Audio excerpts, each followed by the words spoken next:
शुरुआत उस खबर से करना चाहते हैं जिस पर देश के लोगों को अभी तक यकीन नहीं हो रहा है। 66 साल कोई जाने की उम्र होती है।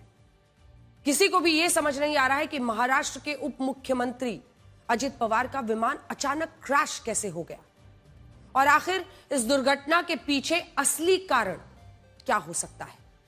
और सबसे बड़ी बात यह है कि इस घटना के बाद विमान के मलबे के आसपास जो कागज और फाइलें बिखरी हुई हैं, उन फाइलों में क्या था?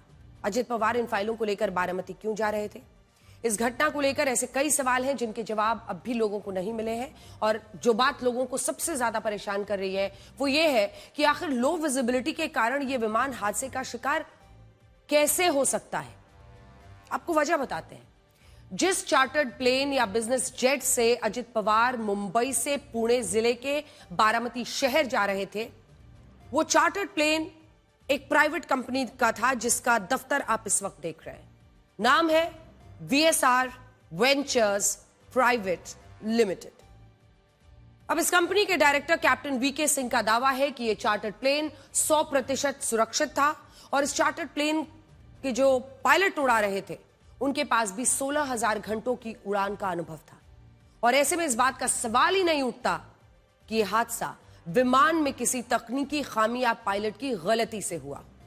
वो शब्दशः इस बात को कहते हैं कि इस हादसे के पीछे लो विजिबिलिटी या घना कोहरा एक बड़ा कारण हो सकता है। और यही बात सोशल मीडिया पर भी बहुत सारे लोग लिख रहे हैं। लेकिन हमारा सवाल यह है कि अगर वाकई में यह घटना लो विजिबिलिटी के कारण हुई तो इस विमान हादसे की सीसीटीवी फुटेज में कोहरा क्यों नहीं दिखाई दे?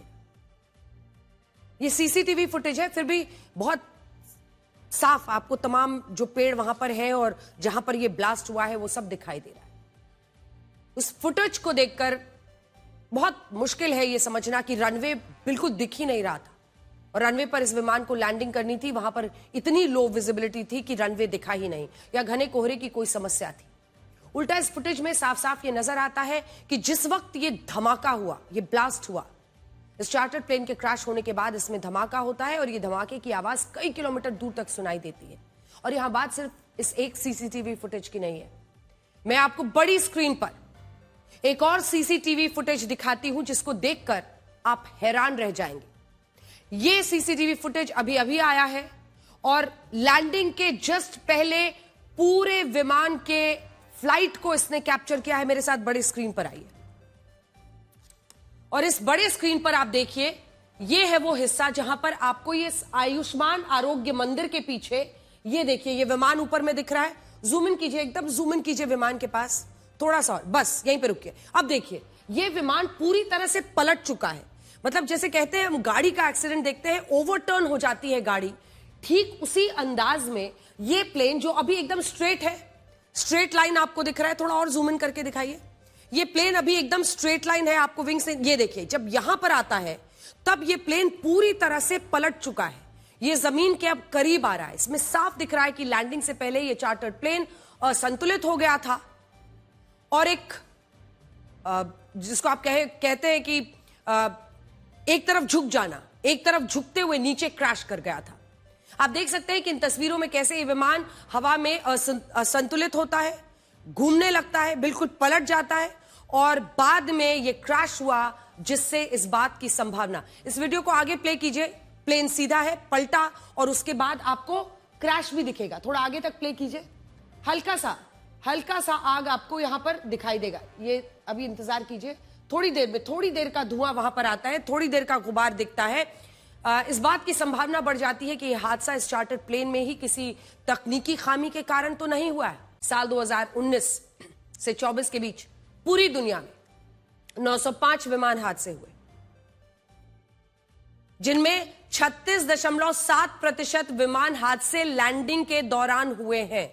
ये देखिए, जमीन पर 18%, टेक ऑफ के दौरान जिसमें एयर इंडिया का भी अहमदाबाद क्रैश होगा 10%, शुरुआती उड़ान में 3% क्रैश होते हैं, उड़ान के दौरान 24%, नीचे आते हुए 7%, लेकिन 37%, जूम इन कीजिए, 37% जो क्रैश विमानों में होते हैं वो लैंडिंग के दौरान होते हैं।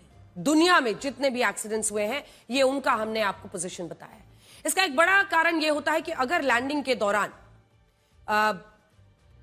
विमान की रफ्तार, उसका जो स्पीड है, उसकी पोजीशन सही ना हो, उसकी जो स्पीड है वो सही ना हो, पोजीशन सही ना हो, तो उस विमान के नेविगेशन सिस्टम में कोई खामी आ जाती है। तो इसी स्थिति में विमान रनवे के दायरे से बाहर हो जाता है और जब वो रनवे पर टचडाउन करने के बजाय उसके आसपास की उबड़ खाबड़ जमीन पर लैंडिंग करता है तो ये लैंडिंग एक टक्कर का रूप ले लेती है और इस टक्कर में अक्सर विमान क्रैश हो जाता है। अगर ऐसी घटनाओं में विमान के अंदर ईंधन ज्यादा हो तो उनमें विस्फोट होने की संभावना भी बढ़ जाती है और हो सकता है कि इस घटना में भी यही हुआ हो, या यह भी हो सकता है कि विमान में कोई गड़बड़ी आ गई जिसे लैंडिंग के दौरान ये चार्टर्ड प्लेन क्रैश हो गया।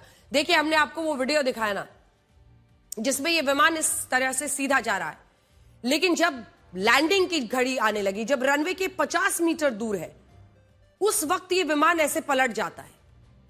ये वो वीडियो है जिसके बाद नए सिरे से एक्सपर्ट सोचेंगे कि आखिर क्या हुआ। और ये देखिए, अब यहां पर एक बार जूम इन करके दिखाइए, यहां पर ये विमान पूरी तरह से, जो विमान पहले इस पोजीशन में था वो ऐसे पोजीशन में आ गया है। विमान पहले इस तरीके से, अगर मैं इस तरफ से आपको दिखाऊं तो विमान पहले एक हॉरिजॉन्टल लाइन की तरह आपको दिख रहा है, लेकिन हॉरिजॉन्टल लाइन यहां पे ताकि उसके विंग्स और ये पूरी बॉडी उसकी अलाइंड है, लेकिन जैसे ही वो आगे बढ़ता है उसके बाद ये विमान पूरी तरह से ऐसे पलट गया है, इस पोजीशन में आ गया है। और यही बताता है कि आखिर क्या वजह हो सकती है, मिड एयर ही लैंडिंग के पहले विमान क्यों पलट गया और उसके बाद वो तेजी से जाकर क्रैश हो जाता है। अब आप ये देखिए कि इस हादसे से पहले क्या क्या हुआ था। सबसे पहले अजित पवार मुंबई के छत्रपति शिवाजी इंटरनेशनल एयरपोर्ट से इस चार्टर प्लेन में बारामती के लिए रवाना हुए और ये पूरी यात्रा 256 किलोमीटर की थी। फ्लाइट रडार के मुताबिक 8:36 पर पहली बार इस विमान ने बारामती एयरपोर्ट के रनवे पर लैंड करने की कोशिश की 8:36, लेकिन इस दौरान पायलट ने लैंडिंग को टाल दिया और यह तय किया कि वो विमान को वापस से घुमाकर लाएंगे और दूसरी बार में इस विमान को रनवे पर उतारने की कोशिश की जाएगी। अब ये विमान इस तरह से दोबारा घूम कर आया, ये जो हम आपको दिखा रहे हैं, दूरी 256 किलोमीटर की, वो पहली बार आए, दूसरी बार जब वो आते हैं दोबारा घूम कर आए, इसने लैंडिंग की कोशिश की और यह रनवे से बाहर निकल गया। क्रैश होने के बाद इसमें धमाका हो गया। यह है पूरी जानकारी इस घटना के बारे में। 8:44 उस वक्त हो रहे थे, वो 8:10 के आसपास मुंबई के एयरपोर्ट से, छत्रपति शिवाजी एयरपोर्ट से निकलते हैं और उसके बाद से यहां आते आते लगभग 8:36 होते हैं जब वो पहली बार लैंड करने की कोशिश करते हैं। दूसरी बार लैंड करने की कोशिश करते हुए 8:44 पर यह हादसा हो जाता है। यहां एक और बात महत्वपूर्ण है और वो ये है कि इस हादसे से पहले पायलट ने मेडे की कॉल नहीं दी थी। ये एक इमरजेंसी कॉल होती है जिसमें पायलट 3 बार मेडे मेडे मेडे कहते हैं और इसके बाद विमान की मदद की जाती है, लेकिन इस विमान के पायलट और को पायलट ने मेडे कहकर मदद ही नहीं मांगी। इसकी जगह विमान की जो को पायलट है सिर्फ रेडियो पर ओ शिट कहते हुए सुना गया और इसके तुरंत बाद विमान क्रैश हो गया। चार्टर्ड प्लेन में अजित पवार मौजूद थे। उस विमान का रेडियो संपर्क पहली बार सुबह 8:18 पर हुआ था। इसके बाद जब यही विमान से करीब 55 किलोमीटर दूर था तब इसने दोबारा से संपर्क किया था और इस दौरान रेडियो संपर्क में विमान के पायलट को यह कहा गया था कि वो मौसम के अनुसार अपनी समझ से विमान को रनवे पर उतार सकते हैं। यह हम आपको पायलट कैप्टन सुमित कुमार कपूर की तस्वीर दिखा रहे हैं। इसी दौरान इस विमान के मुख्य पायलट कैप्टन सुमित कपूर ने यह पूछा कि बारामती एयरपोर्ट पर विजिबिलिटी और हवा की क्या स्थिति है। इस दौरान उन्हें यह बताया गया कि हवा बिल्कुल शांत है और विजिबिलिटी 3000 मीटर यानी 3 किलोमीटर की।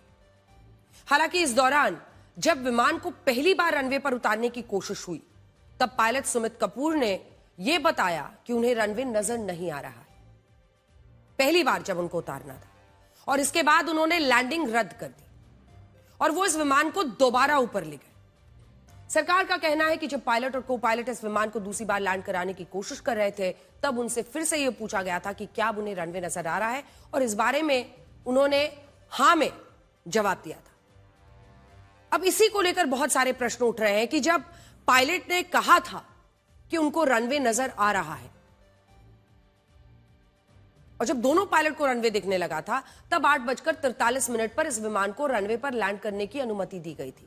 हालांकि मंत्रालय का कहना है कि इस दौरान पायलट्स की तरफ से रीडबैक नहीं आया था, जिसका मतलब यह होता है कि इस विमान के पायलट और को पायलट ने लैंडिंग क्लियरेंस की पुष्टि नहीं की थी और इसके अगले ही मिनट 8:44 पर यह विमान क्रैश हो गया।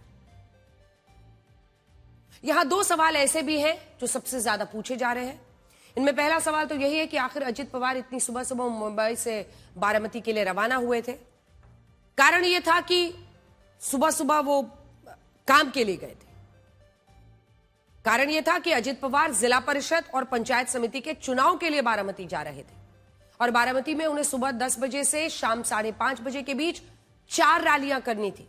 4 रैलियों को संबोधित करना था और अजित पवार इन चुनावी रैलियों को टालना नहीं चाहते थे, जिसकी वजह से वो सुबह 7 बजे अपने घर से मुंबई के एयरपोर्ट पहुंचे और इसी के बाद उनका विमान 8:44 पर वहां लैंडिंग के दौरान क्रैश कर गया। दूसरा, बहुत सारे लोग तरह तरह की इस वक्त बातें कर रहे हैं, इसीलिए हमने सोचा कि इन सवालों का जवाब सबके सामने स्पष्टता से रखना जरूरी है, क्योंकि ये अटकलों का वक्त नहीं है। सवाल यह है कि हर कोई जानना चाहता है कि आखिर प्लेन क्यों क्रैश किया, लेकिन अलग अलग तरह की कॉन्स्पिरेसी थ्योरीज फैलाई जा रही हैं। देखिए, बहुत सारे लोग ये सवाल भी पूछ रहे हैं कि अजित पवार महाराष्ट्र सरकार में उप मुख्यमंत्री होते हुए भी प्राइवेट कंपनी के चार्टर्ड प्लेन से उड़ान क्यों भर रहे थे और उन्हें इसके लिए सरकारी विमान क्यों नहीं दिया गया। तो यहां आपको यह समझना होगा कि सरकारी विमान का इस्तेमाल सरकारी कार्यक्रम के लिए किया जाता है। अगर अजित पवार किसी सरकारी कार्यक्रम के लिए बारामती जाते तो उन्हें यह सरकारी विमान मिलता, जिसे सेस्ना साइटेशन 560 XLS कहते हैं। साल 2023 से पहले तक इस सरकारी विमान का इस्तेमाल सिर्फ मुख्यमंत्री के लिए होता था, लेकिन बाद में इस नियम को बदला गया और उप मुख्यमंत्री भी जो है अजित पवार भी सरकारी कार्यक्रमों के लिए इस विमान का इस्तेमाल कर सकते थे। लेकिन क्योंकि इस मामले में वो अपनी पार्टी के लिए चुनाव प्रचार करने बारामती जा रहे थे, इसलिए उन्हें सरकारी विमान की जगह प्राइवेट कंपनी का चार्टर्ड विमान लेना पड़ा। और ये विमान जिस कंपनी का है उसका नाम VSR वेंचर्स प्राइवेट लिमिटेड है, लियरजेट 45। इस कंपनी के पास कुल 17 विमान है, जिनमें लियरजेट 45 विमानों की संख्या 7 है। ये वही विमान है जो आज की घटना में क्रैश हुआ और इस विमान का रजिस्ट्रेशन VTSS के नाम से हुआ है। और आप इन तस्वीरों में देख सकते हैं कि 8 लोगों की क्षमता वाला ये चार्टर्ड विमान पहले कैसा दिखाई देता था और आज के हादसे के बाद कैसे इसके 2 टुकड़े हो गए, जलकर पूरी तरह खाक हो गया।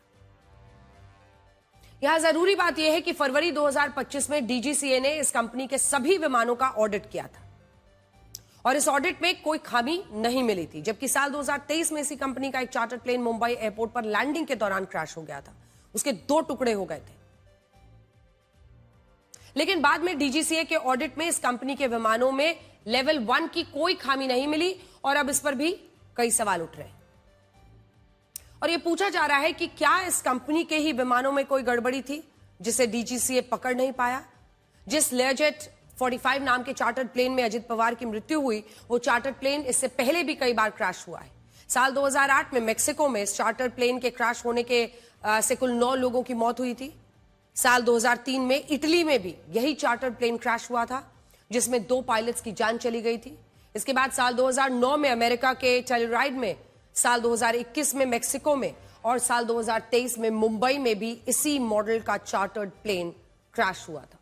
इस विमान हादसे में कुल 5 लोगों की मौत हुई है, जिनमें जाहिर तौर पर महाराष्ट्र के उप मुख्यमंत्री अजित दाह हैं, लेकिन उनके अलावा उनके सुरक्षाकर्मी विदित जाधव, 29 साल की फ्लाइट अटेंडेंट पिंकी माली, मुख्य पायलट कैप्टन सुमित कपूर और को पायलट कैप्टन शांभवी पाठक का नाम शामिल है।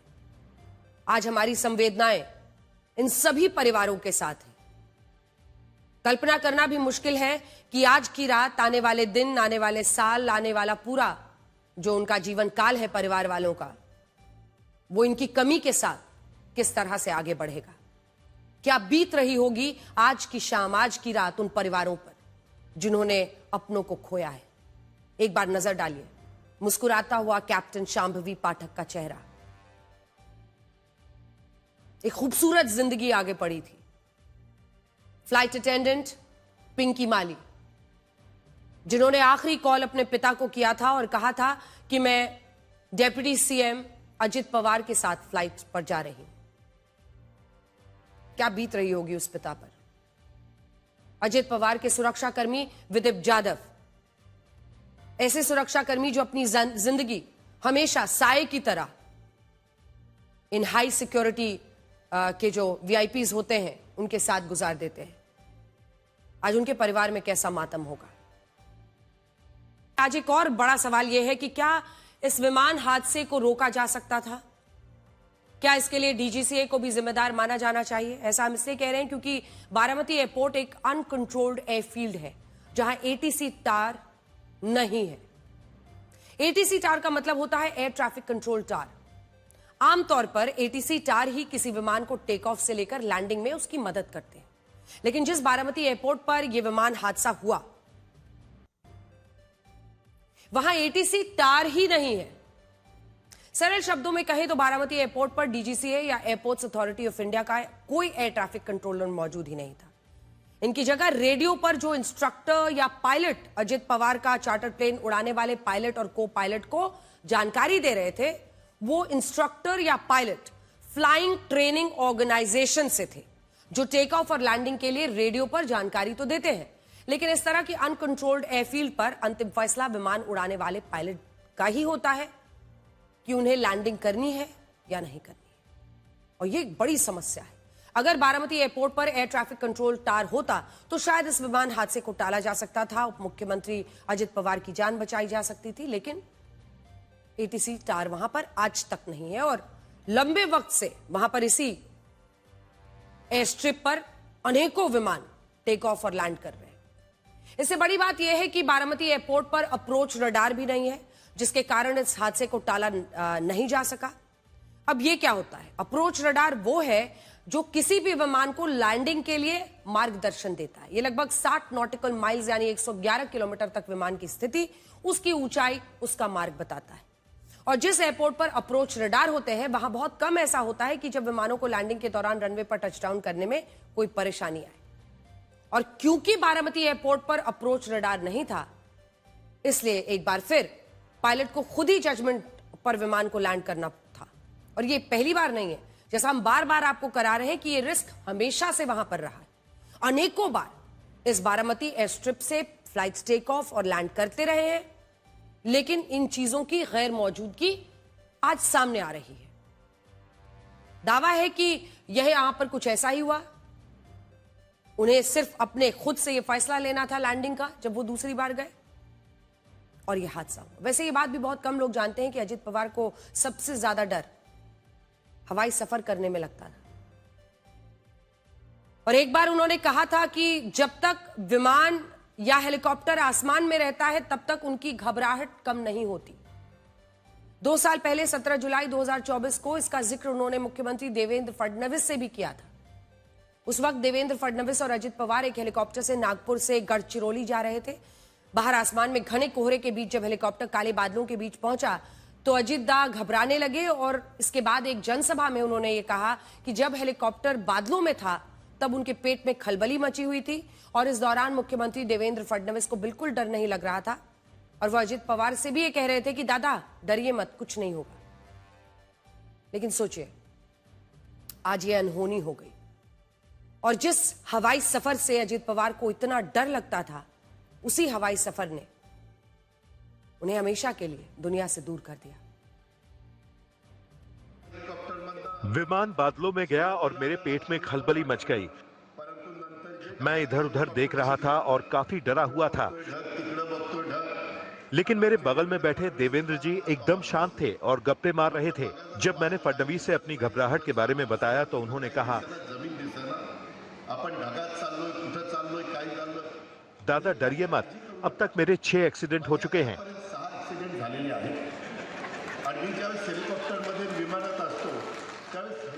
लेकिन जब मैं विमान में होता हूं तो कुछ नहीं होता।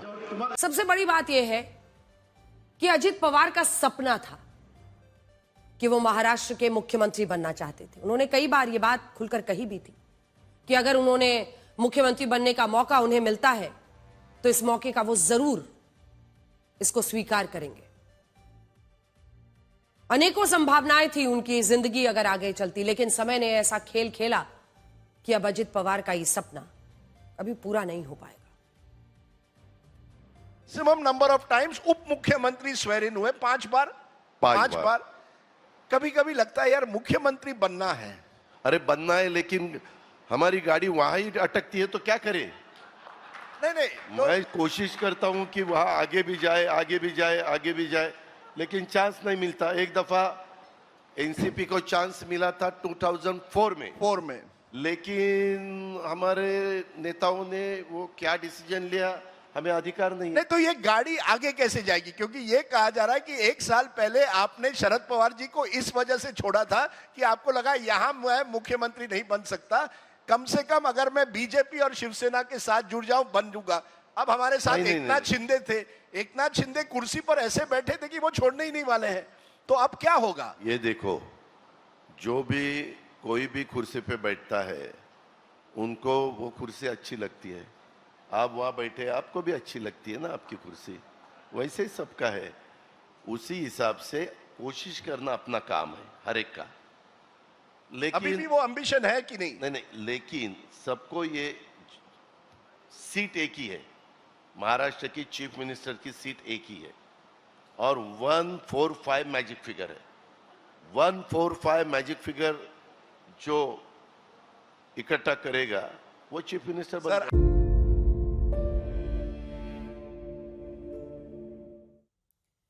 अजित पवार की मौत ने एनसीपी के अस्तित्व पर गंभीर सवाल खड़े कर दिए हैं। उनकी मौत ने महाराष्ट्र में एक ऐसा शून्य पैदा कर दिया है जिसे भरना आसान नहीं है। पिछले 4 दशकों से बारामती ने पवार परिवार से बाहर के किसी नेता को नहीं चुना और अब अजित पवार के निधन से एक साथ परिवार, पार्टी, बारामती तीनों बेसहारा महसूस कर रहे हैं। सबसे ज्यादा बेसहारा वो नेता, वो मंत्री महसूस कर रहे हैं जिनके साथ अजित पवार ने एनसीपी को सत्ता में शामिल करके एक नई शुरुआत की थी। महाराष्ट्र की सरकार में शामिल एनसीपी के नेता अजित पवार के नहीं रहने पर सबसे बड़ा असमंजस सरकार में खड़ा हो गया है कि आखिर महाराष्ट्र की सरकार में आगे क्या होगा। 288 सीटों वाली महाराष्ट्र की विधानसभा में अजित पवार की एनसीपी के 41 विधायक हैं, सरकार में उनके कुल 9 मंत्री। अगर भविष्य में एनसीपी बीजेपी से अलग भी होती है तब भी एनडीए की सरकार अल्पमत में नहीं आएगी। इसीलिए जो लोग सोशल मीडिया पर व्यूज बटोरने के लिए फर्जी थ्योरी, कॉन्स्पिरेसी थ्योरीज फैला रहे हैं, ये उनको भी देखना चाहिए कि अजित पवार बीजेपी से अलग होना चाहते थे, इसलिए विमान हादसा हो गया। कई लोग अलग अलग तरह की कॉन्स्पिरेसी थ्योरीज फैला रहे हैं। उन्हें सावधानी बरतनी चाहिए और यह भी इस बात का भी सम्मान करना चाहिए कि उनके शीर्षस्थ नेता शरद पवार ये कह रहे हैं कि एक एक्सीडेंट में उनकी मौत हुई है, इस पर राजनीति मत कीजिए।